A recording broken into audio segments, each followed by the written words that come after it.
how to make use of frame generator option in Inventor. First we'll create a part file, but we'll not be going to create any 3D tools or any parts, but we're just going to make the only the 3D drawing, and then we'll insert that drawing in the assembly, and there we will use the frame generator option. First we'll go to standard mm.ipt, that is the part file. First I'll make 2D sketch on this top plane. I'm going to use 2-point center rectangle, and I'm going to add the dimension. This is 100,000 mm.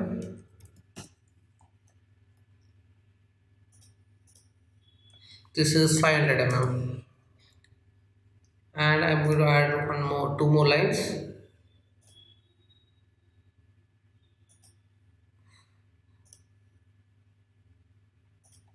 And I'm going to add the dimension for these two as well.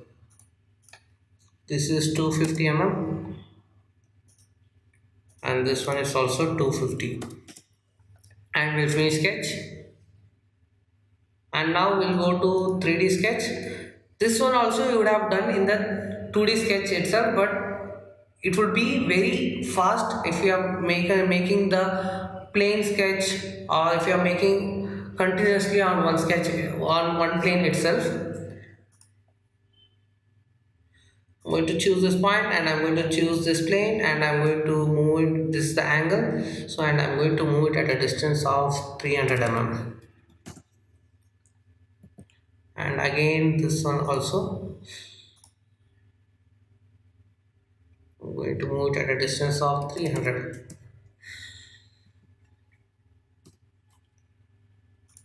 Similarly for this one as well.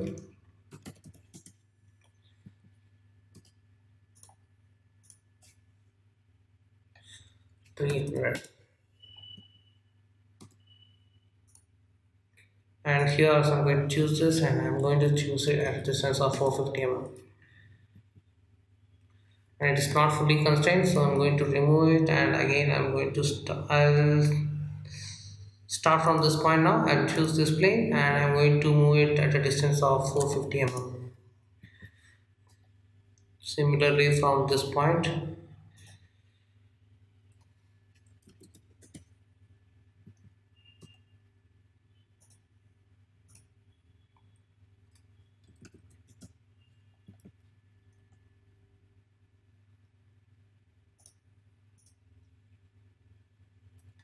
.450.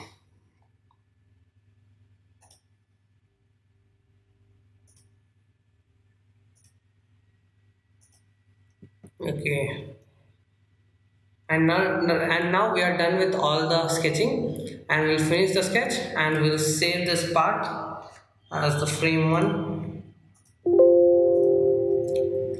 And now we'll go to the assembly workbench. We'll go to create new and assembly workbench, and here I'm going to place the saved frame. I'm going to rotate it,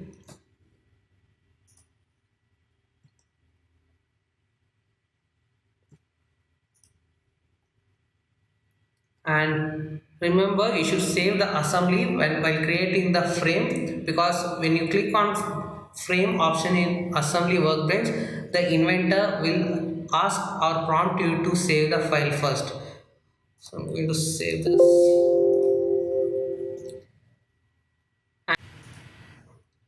And now in the design tab, go and click on insert frame, and here there are different categories: angles or channels and I-beams and round bars, round tubes, whichever you want you can choose. Now I'm going to choose the square or rectangular tubes, and they are different standard. I'm going to use ISO standard, and there are different families. I'm going to use structural steel cold formed, and structural hollow sections, and different cross sections also. And the material is, I'm going to use this mild steel, and appearance you can just has the material means material appearance, that is whichever the material you are going to choose, that is steel, it's the same appearance will be there, or you can just change it from this menu and can just choose this align this orientation. You can just come to know how it is, and this is the distance you can specify if you want. First I'm going to select this and this, so I'm going to move it this side, yeah, and you can see the line is at exactly at the edge, and I'm going to move it inward. But now we'll just keep it at the center. Later we are going to change the orientation. We'll see how to change the orientation. Or here you are having only the copy properties, you can just change over there. Now right now I'm just going to add the frame members. Later I'm going to edit the orientation.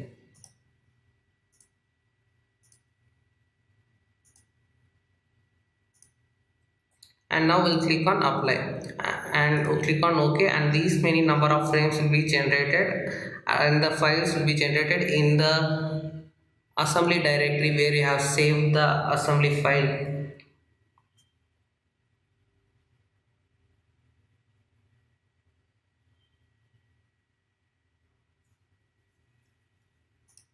And now I'm going to hide the sketches.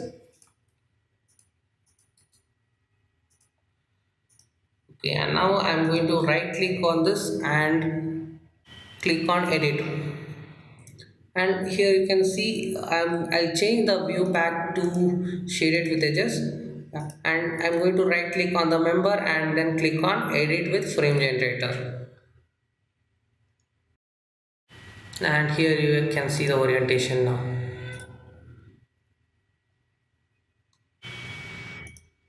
I'm going to select this one,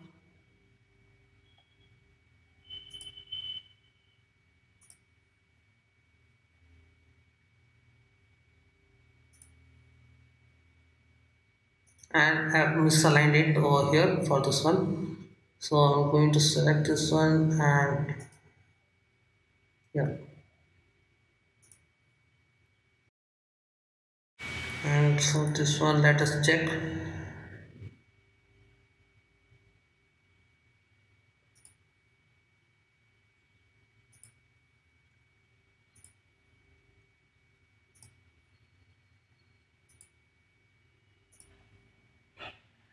Yeah,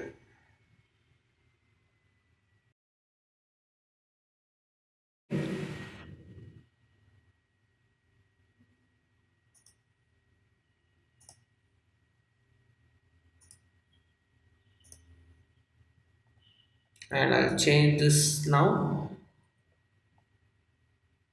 I'll rotate it at 90 degree now. Yeah, and now we are done. Up, click on apply. This one also I'm going to rotate it at 90 degree, or you can just use this also to rotate it, and here you can see the angle changes.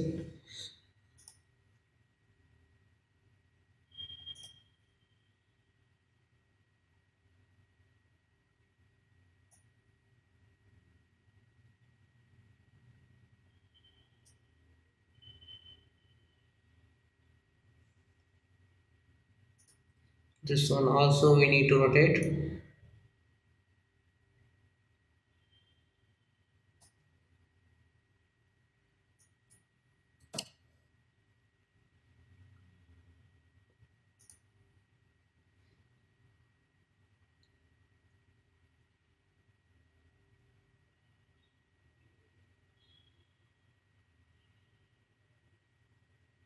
And we need to rotate this one as well.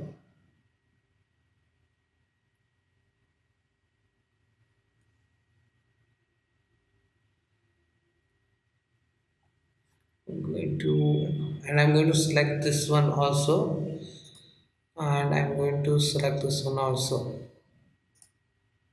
Since all I'm going to rotate it at 90 degree.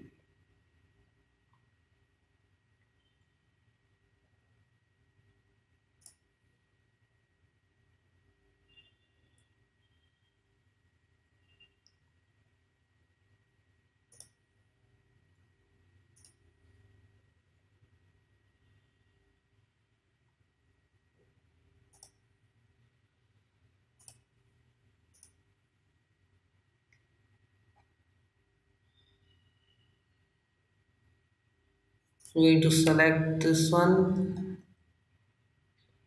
and this one also, and I'm going to rotate it at a 90-degree. Yeah, and now we are done, and now we'll use some different tools. Now we'll use the trim or extend tool. So I'm going to trim this, select all this, and I'm going to select the face until which it has to be trimmed. So I'm going to select this face.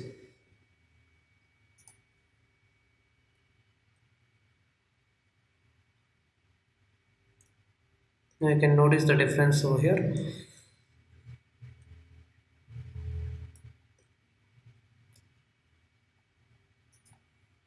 And similarly for this one also I'm going to do the same. I'm going to choose this face,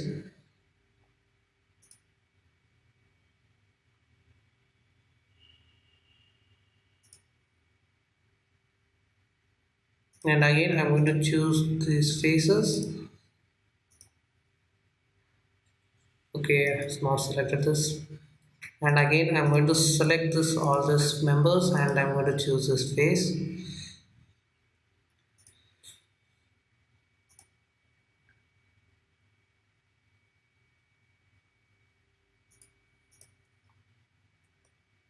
And now we'll use the miter tool,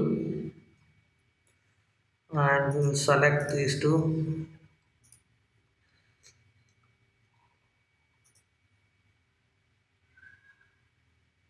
and now I'll select this one also,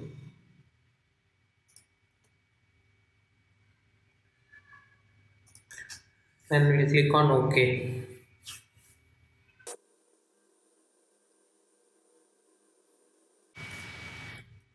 Now you can see the difference,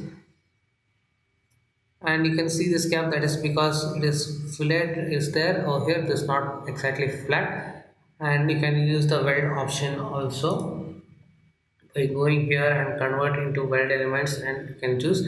And now after doing all this, we can go to environment, and you can use the frame analysis, or here also you can just use the frame analysis, but first I'm going to return, and now I'll use the frame analysis. And I'm going to create a new simulation study, and it is a statics analysis. And in this frame analysis you'll come to know the bending moment, shear force, and now I'm going to fix the thing, and I'm going to make sure that this,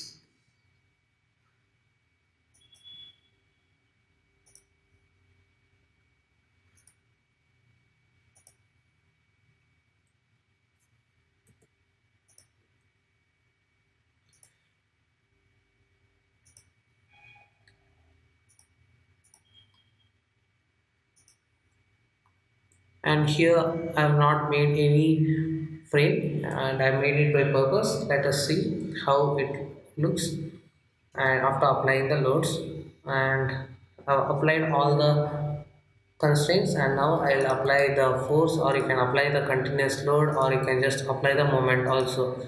Now I'm going to apply the force, and I'm going to select this one, and you can specify the distance from at where you need to apply, and I'm going to choose magnitude has one, suppose say 50, say one, say 20 kilonewtons. So,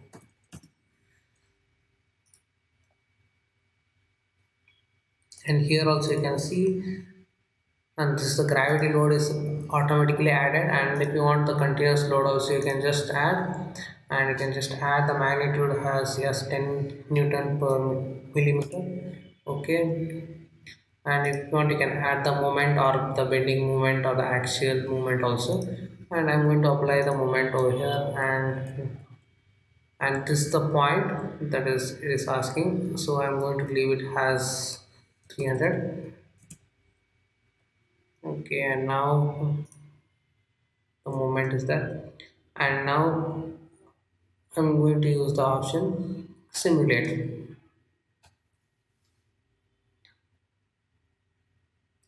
By default, materials will be selected because we have chosen the standard parts and where the standard cross sections and the standard material for that one, and the material properties are there in the inventor database. So it will just, we don't need to apply the material, you don't need to apply any material now. And you can see the deformation, and here you can see the results. You can have a look at displacements, and here you are having different kinds of force.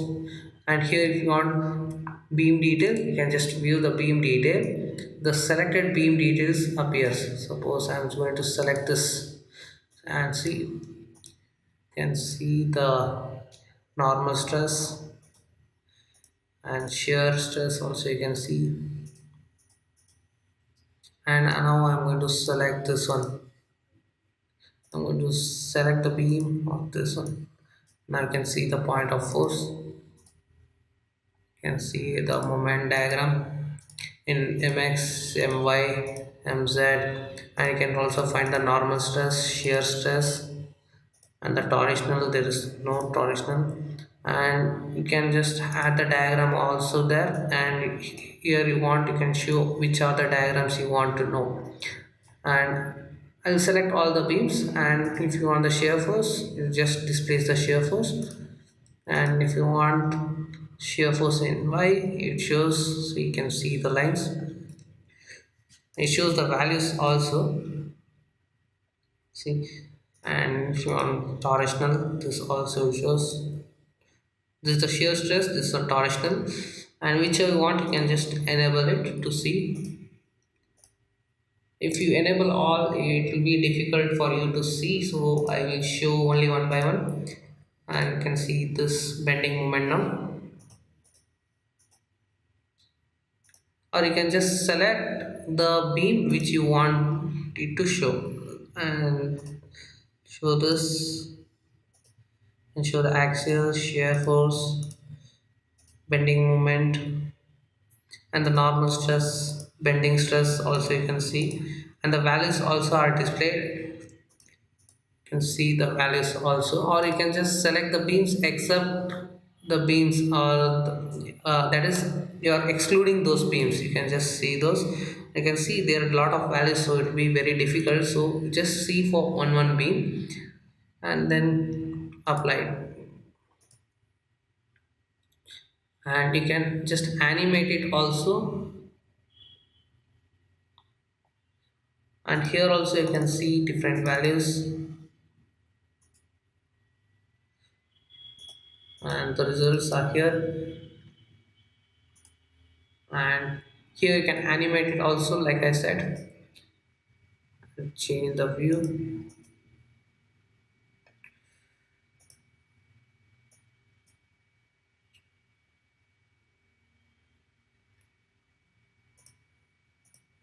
You can just slow it, or you can just keep it normal, or you can just speed it up. And then we'll click on OK. And the color bar also you can just adjust here. And I can just shade it to contours also. If you don't want the shading, you just remove it. You'll see the actual part, okay. And it will be, so it will be magnified. If you just click on the adjusted into one, the stress, the strain, or the deformation will be magnified 1 times, 2 times, 5 times, which I want. So I'll just keep it actual. And you can just export it also. And thank you for watching my video. Please like and subscribe my channel for more videos like this, and comment below for any suggestions. Thank you.